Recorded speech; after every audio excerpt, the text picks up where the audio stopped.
Hey guys, this is Stacia the Cunning Mom and welcome back to my channel. Now I thought I was done with season 9 of Married at First Sight, but here I am again doing a review of the reunion show.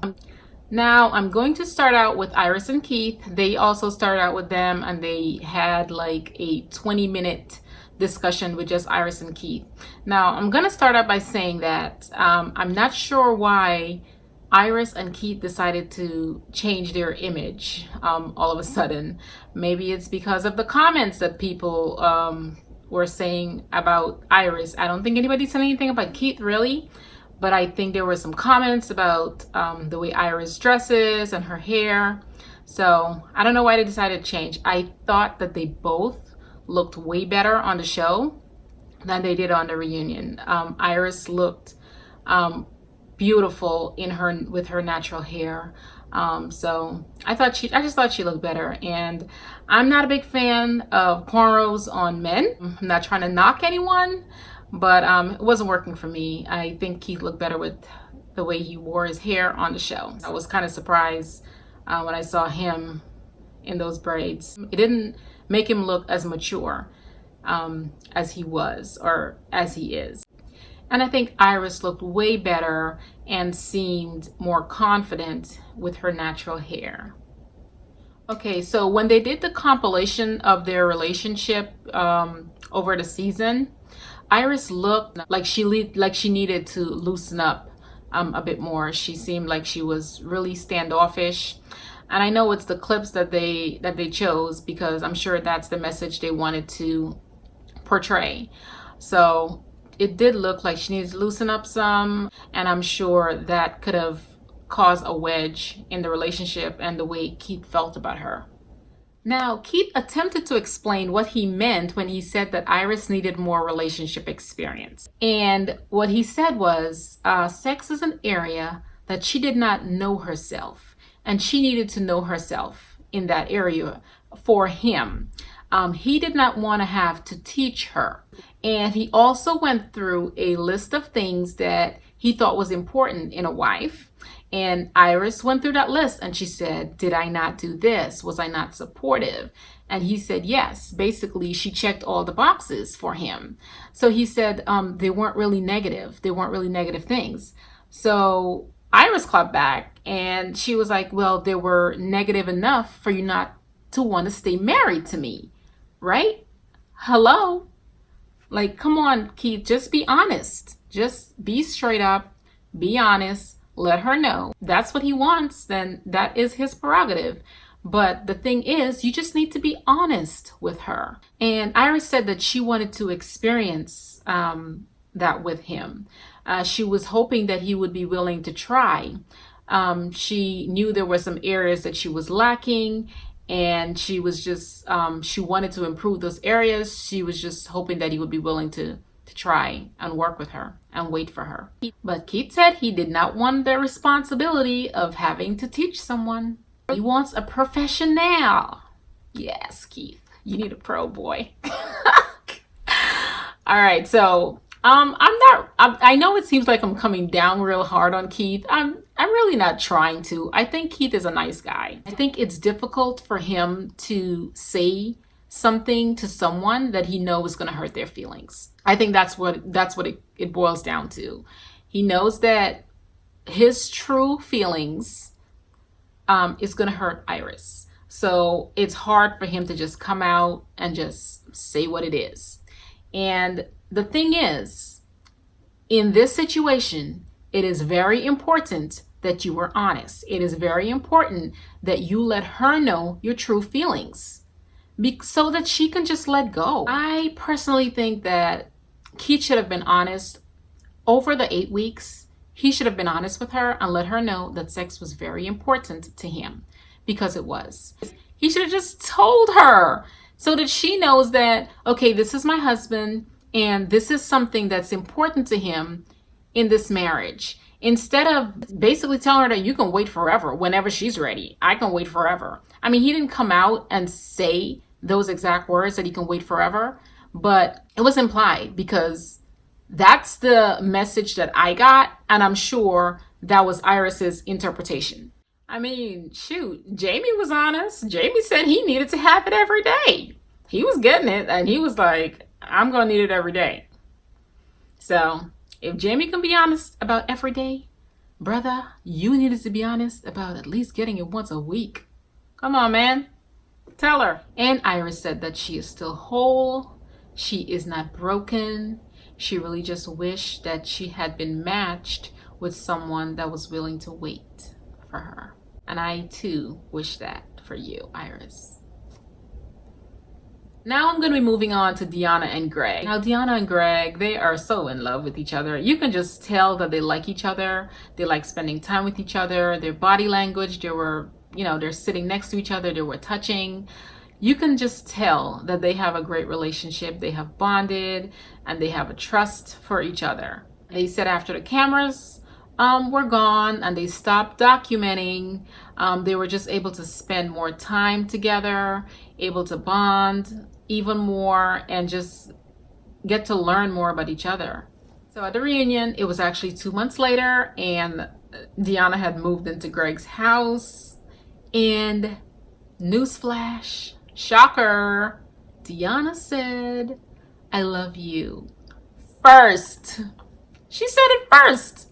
I mean, I knew it. I knew she loved him. What I didn't know was that Greg wouldn't say it back. Like, what's up with that? But I mean, it's best that he do it in his own time, so we know that it's genuine. So it's best that he does it in his own time.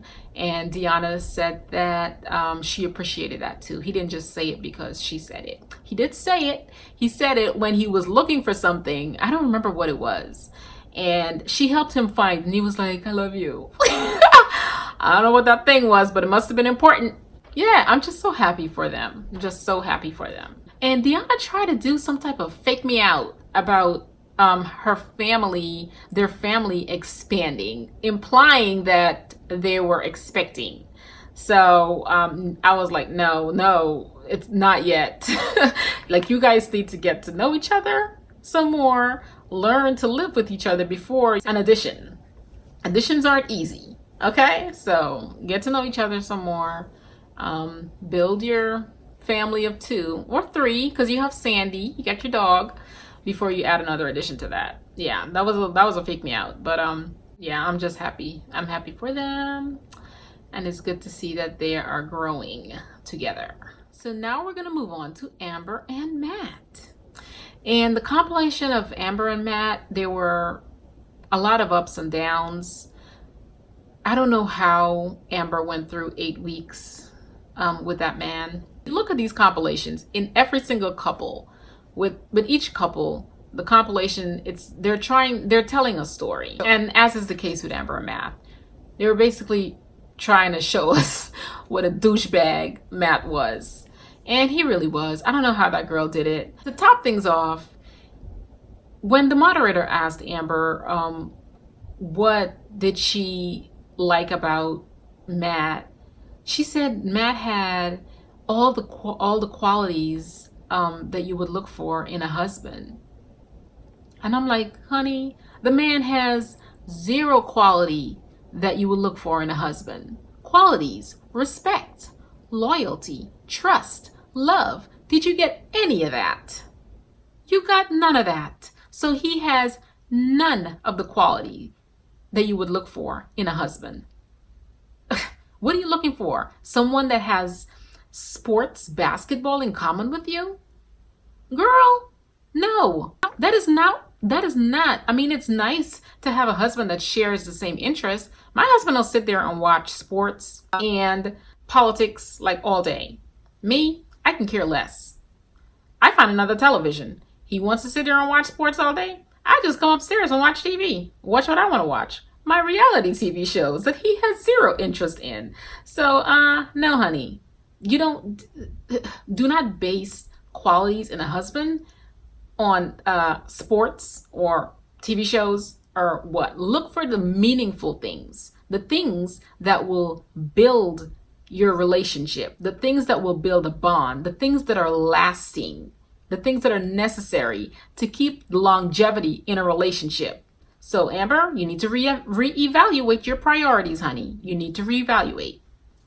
And Matt said that he knew it would not work in the first 15 minutes. 15 minutes? Like, seriously? You knew this relationship would not work in the first 15 minutes, and you had sex with this woman. You carried on this relationship for eight weeks, and you knew it would not last in the first 15 minutes. And why? Why did you think it wouldn't last in the first 15 minutes? You know why you thought it wouldn't work in the first 15 minutes? Because you already had someone. Because you are a fake. That's why you knew it wouldn't last. He said he was hoping they could work on it. The experts told him you can work on it. And he was hoping that he can work on it. BS. And then they asked him, did you have sex with anyone outside of Amber during the 8 weeks of marriage? And he lied again. Lie. Come on, Matt, just tell the truth. Nobody cares anymore. No one cares. It's over. You're free. Live your life. No one cares. Just tell the truth. I have no idea why Amber still wants to be friends with this man. It's like the tables have turned. She just wants them to be cordial. If they see each other out in the mall or something, they can be cordial and say, "Hi, ex-husband. Why? Why do you care? This man dogged you. Why do you care to be friends with him? Why do you care to be cordial with him? And why is he so upset at you, like you did something wrong to him?" It just seems so backwards to me. It's like he did you wrong and he's mad at you. He says he just needs time. He just needs time to get over all this. So what do you need time for? Amber should be the one that needs time to get over the hurt and the pain that you caused her. Now she's over there begging you to be friends. Come on, Amber. Come on, girl. Come on. Anyway, apparently Amber had some wild, crazy phase after the relationship ended. And I think that means that she went out there and she had a number of sexual experiences. I think that's what that means. Well, at least she didn't do it during the marriage like her husband did. And she also said that she got a dog. So she's got a new best friend.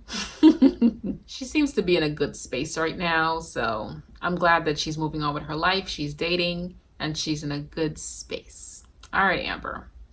I wish you well, girl. I wish you well. Don't run after Matt. Let that man go. Let him go. He's no good. You don't need to be friends with him. Say bye-bye. Now we're going to move on to Beth and Jamie. Beth and Jamie, now their relationship had some extreme highs and extreme lows. The compilation of their marriage, it was a lot. It was a lot to take in. It was a lot to relive. It was a lot of toxicity. And I know it was hard for them to watch that as well. There was a lot of back and forth. With them moving in and out, threatening divorce the entire time. But they're still hanging in there. They're still hanging in there. They're still married. And Jamie said that it wasn't a matter of whether they would stay together or not. It was a matter of how would they stay together? How would they make it work when they're together? So I think that's a great way to put it. And that's the same thing with marriage. You go into it and you say, yeah, this is forever. So whatever challenges, I mean, every marriage has challenges. So it's whatever the challenge is. It's not a matter of, oh, what will the problem be or what will that challenge be that would make me want a divorce? It's a matter of what challenge will I have to go through and how will I get through? Right? How will you get through that challenge in your marriage? So that's a great way of thinking of it. I don't know if the experts gave that to Jamie and Beth, but that's a really great way in any marriage that you're getting into. It's anyone. It's a really great way to think about it. And it's a great way to stay married. So kudos, Jamie. They said they're learning each other's language. They're learning how to talk to each other better. They said they haven't had any blow-ups lately. I don't know how true that is, because just their body language on the couch, I wasn't getting love from their body language. Like, I don't know. I don't know if they had another issue in the car getting there or what, but I wasn't feeling it. Just looking at them just sitting on the couch.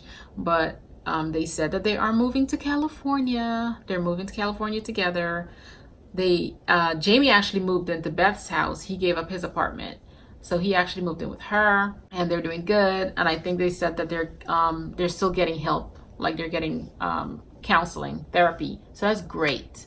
It's great that they're getting the tools necessary for them to just grow together. Now, all the couples came together and they were discussing each other's relationship and how they've been doing for the past 2 months.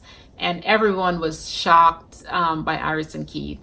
Everyone thought that they would stay together. And Deanna said that over the 2 months and going forward, what they try to do is remember all the tools that the expert gave them. And they're using those tools to navigate their marriage, navigate the relationship so that they can continue to grow. And Jamie said the same thing. He was like, just use the experts. You just use them and you'll make it through. Jamie said he was glad when everyone was gone, when the cameras were gone, when they were just out of their lives, so they were just able to live freely without being under a microscope all the time. They're able to be themselves, and so they're able to move forward. So they had a compilation of Jamie and Beth's blow-ups, some blow-ups among the couples when they were at a racetrack. And Beth said that what people don't see or what people don't understand is what led up to that. And Jamie said that they had an argument, or she was running her mouth off in the car when they were on their way there. So the issue started prior to them getting to the racetrack. And you could tell there was a problem because all the other couples were standing next to their spouses. And Jamie was on one end, Beth was on the other end. So they were separated at that point. So you already knew something was wrong. Something was wrong there. So when he pretty much like yelled at her to shut up, first of all, Beth was being rude to the instructor. She was just talking and talking while he was trying to explain. So she was being rude. Jamie was rude because of the way he spoke to her. Because number one, you don't speak to your wife that way. And number two, you don't speak to your wife that way in public. You shouldn't be speaking to her like that at all. But you should have some type of self-control when you're in public, right?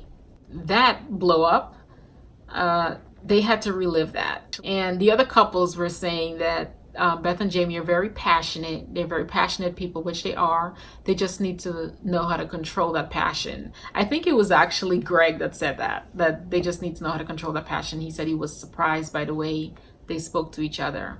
So when Beth was trying to explain that people don't understand what led up to her outbursts, the moderator was probing, and he was basically like, so what was the reason? Like, this is your time to explain to us. This is the time to stand up for yourself and explain like what happened, what led up to you acting that way.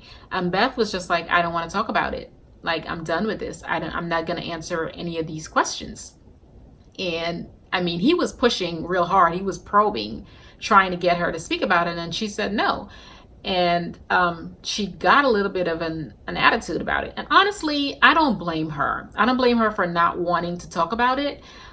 She had to endure it. Number one, she lived it. Number two, she had to watch herself on TV. She was ridiculed, criticized. So she had to watch herself. So she went through that twice. And then now she's sitting on the couch, and this is the third time, right? Now she's at a reunion show, and she has to relive this again. And you're trying to have her explain. So these emotions that she suppressed, that she has moved on from, that they've both forgiven each other for, like all these things that they've forgiven each other for, now they're resurfacing.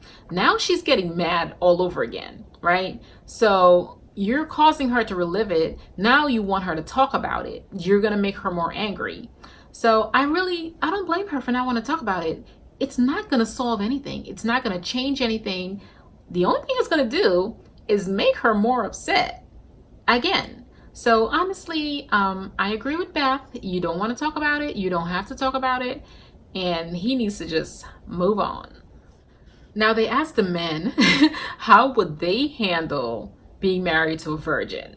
And Greg said that would be a big responsibility. He doesn't know. That's a huge responsibility. Jamie said that he couldn't do it. Well, we know Jamie couldn't do it. Jamie needs it every day. So we know Jamie could not do it. I don't think Matt said anything. I think Matt was pretty silent because he is like the villain at this point. Like everybody has issues with him at this point.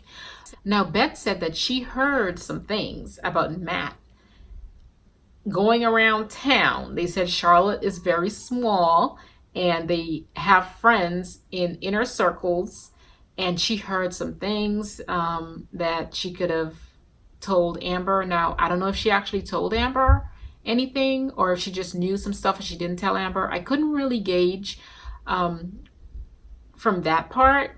I couldn't really gauge if she actually told Amber anything, but she said she heard some stuff, and it's basically the couples knew, like they all knew Matt was being dirty. They all knew he was being dirty. It's just a shame. It's a shame that the way things went down. And no wonder he's sitting on the couch like a grouch, because he knew what he did, and he got outed, and now he's mad at the world. He mad at everybody because of what he did. And once again, the moderator is trying to probe Beth to talk about what she heard about Matt. And Beth is like, no, not my business. That's between the two of them. Not my business. You go ahead, Beth. That's their story to tell, not yours, right? Yeah. Okay, now Keith said that he was not ready to be married. All right, I'm not going to go through that again. You know my feeling on Keith not being ready to be married. You weren't ready to be married. You shouldn't have been there. Iris stated that she's now a divorced virgin. Now that's a rarity. Yep, she is a unicorn, as they stated. She is a unicorn. And Amber ended with some gems. She dropped some gems for them. Amber said, I didn't get a husband out of this experience, but I got a much better version of me. And I just love that. I think they've all learned a lot about themselves, things that they can take away from their marriages into their new relationships that will make it much better and longer lasting. So to Deanna and Greg, to Beth and Jamie, who are moving to California, starting their new lives, I do wish you guys all the best in your marriage. Amber, I still think that you need some therapy, especially since you went out and sow your royal oats after the marriage. I still think you need some therapy. Like, that is not therapy, honey. Going out and just sleeping with a bunch of men to get over some pain is not therapy. That just shows that you really do need help. So I think you should get some help. Just learn to love yourself some more, and don't try to chase after someone that wants nothing to do with you. Matt, you need some help. I'm going to pray for you. Iris, I know your husband's coming, girl. Keith, I wish you all the best as well. And I hope you figure out exactly what you want. Okay, so that's it for me. That's my review of Married at First Sight Season 9 reunion show. I hope you guys enjoyed this. So leave me some feedback below. Let me know what you think. If you like this video, give me that thumbs up. And I'll see you next time. Bye-bye.